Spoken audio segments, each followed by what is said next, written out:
മക്കളോട് സ്നേഹമുള്ള ഉമ്മമാരുണ്ടെങ്കിൽ ഞാൻ ഈ പറയുന്നത് ശ്രദ്ധയോടെ കേട്ടോ.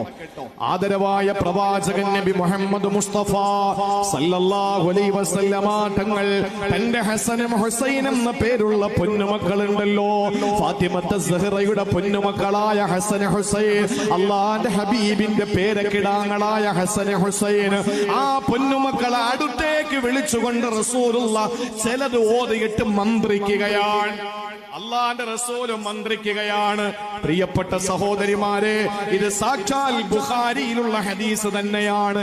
അള്ളാന്റെ റസൂലും മന്ത്രിച്ചു. എന്താ മന്ത്രിച്ചതെന്നറിയോ? ഹസനും ഹുസൈൻ എന്ന പ്രിയപ്പെട്ട പേരമക്കളെ അടുത്തേക്ക് വിളിച്ചിട്ട് അള്ളാന്റെ റസൂലും മന്ത്രിച്ചത് എന്തു പറഞ്ഞിട്ടാണെന്നറിയോ? അഊദു ബികലിമാത്തില്ലാഹി തമ്മാ മിൻ കുല്ലി ശൈത്താനിൻ വഹമ്മാ വമിൻ കുല്ലി ഐനിൻ ലമ്മാ.